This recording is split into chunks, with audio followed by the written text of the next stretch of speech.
Je l'ai bien! Tu mettras ça! Merci de m'avoir écouté. Bonjour, c'est Antoine Bourassa, président fondateur de Bourrasque Innovation. En fait, on est une firme en consultation, en service conseil, en gestion de l'innovation pour aider les organisations à développer des solutions novatrices à leurs enjeux complexes. Donc, c'est un peu mon parcours, de où que c'est venu cette idée-là. J'ai été consultant avant chez CGI pendant 2 ans, consultant au développement des affaires, puis aussi après ça, j'ai été consultant, j'ai rejoint l'équipe de gestion de l'innovation, où est-ce que j'ai pu travailler en collaboration avec mon directeur pour aider notamment une entité gouvernementale à être plus autonome par rapport à des initiatives d'innovation. Fait que déjà là, quand j'étais un peu plus jeune, en finissant mon parcours au HEC, aussi que j'ai été en administration des affaires, profil marketing.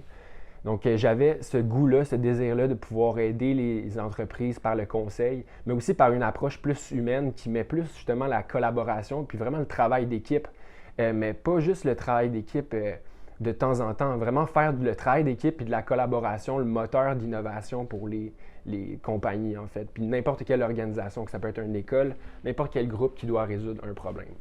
Dans le fond, moi, j'étais un jeune très dynamique, très souriant, très ouvert d'esprit. Je me sentais toujours un peu très différent des autres, peut-être parce que justement, j'ai fait de la musique depuis que je suis très jeune. Depuis que je suis à la maternelle, je fais du piano, puis mes parents m'ont drillé solide, comme on dirait, pour être vraiment, pouvoir avancer là-dedans, puis progresser, puis de voir. Ils m'ont rapidement démontré que n'importe quoi dans la vie, tu dois travailler très, très fort. Puis même ça, à l'âge de 5 ans, je l'ai compris. Puis j'ai même commencé à être camelot quand j'avais... je sais même pas quel âge, secondaire 1, fait que 10 ans, 11 ans. Puis j'étais un jeune qui s'impliquait, j'aimais ça faire du sport beaucoup, autant du badminton que du basket, que du hockey.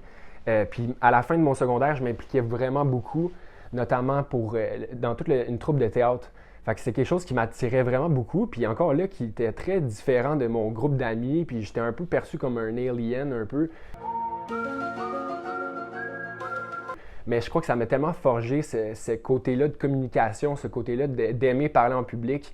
Puis ça, c'est nécessaire quand tu es entrepreneur, c'est nécessaire de pouvoir développer ces capacités-là, puis de s'ouvrir l'esprit. Puis tu sais, j'en fais encore de la musique. Je trouve que c'est super important de s'instruire puis d'apprendre en continu sur des sujets qui sont divers.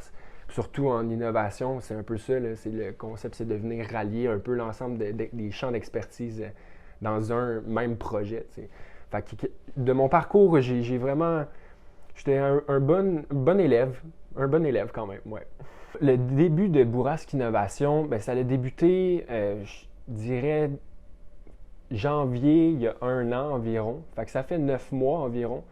Puis ça s'est démarré premièrement de mon initiative. C'est moi qui voulais fonder ça. Puis c'est sûr qu'il y a eu la grande collaboration de Rosalie Venn qui m'a énormément aidé là-dedans dans tout le processus de démarrage.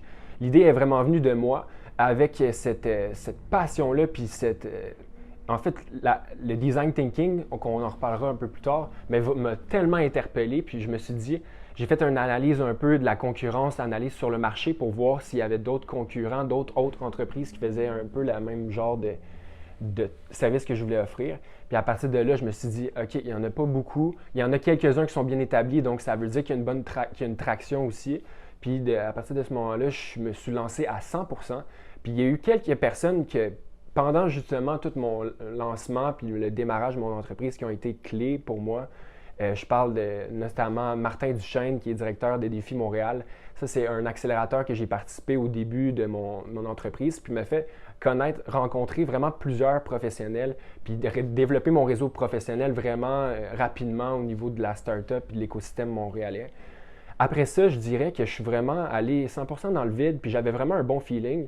Fait qu'après ça, c'est à partir des gens de mon réseau, du HEC où est-ce que j'ai étudié, que j'ai gardé contact, mais aussi des gens que j'ai pu rencontrer, notamment en faisant plein d'événements virtuels qu'on a fait. On en a fait une dizaine de webinaires qui ralliaient des personnes à l'international. Ça a surpassé nos attentes, puis ça a fait en sorte qu'on a pu continuer puis à développer une bonne notoriété aussi. Fait que je crois que qu'est-ce qui est important de retenir, c'est que quand on se lance, il va y avoir des échecs. Il faut juste se lancer à 100% puis croire tellement à son projet et s'adapter aussi. Il ne faut pas être têtu non plus. Il faut s'adapter, il faut savoir s'entourer des gens avec plus d'expérience que moi. Puis c'est ça la beauté. c'est que moi, mon rôle, en fait, chez Bourrasque Innovation, c'est juste de faciliter l'émergence de solutions novatrices en utilisant des compétences puis l'intelligence collective des experts avec qui je m'entoure. Donc moi, c'est vraiment là ma niche que je veux, qu'on veut se développer pour pouvoir aider n'importe quel type d'organisation à plus innover plus facilement, en fait. Fait que dans le fond, le design thinking, si vous ne connaissez pas ça, vous devriez le connaître tout de suite, immédiatement. C'est une manière, c'est une approche de travailler pour résoudre des problèmes collectivement en étant créatif puis en innovant. Donc, c'est comme une approche qui a été développée en 1980 en Europe par une firme qui s'appelle IDEO, qui sont encore d'ailleurs une des leaders mondiaux en service conseil en innovation.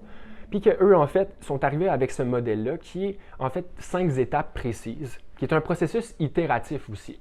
Ce qui veut dire qu'en fait, là, c'est un processus qui vaut mieux y aller par petits bouts, vaut mieux essayer de résoudre un petit partie du problème à la fois et s'assurer de bien le résoudre à la fois. C'est ça qu'on veut dire un peu par itératif. En gros, on passe par 5 étapes. Donc, il y a l'empathie au début qu'on vient comprendre, on vient se mettre dans la peau de l'utilisateur ciblé, du client sur lequel on s'attarde. Par la suite, la deuxième étape, c'est l'étape de définition. Donc, on vient définir, on vient synthétiser un peu tout l'ensemble des apprentissages en défis précis à relever. Comme ça enligne tout le monde vers une vision plus positive et commune. Après ça, troisième étape, c'est la phase d'idéation.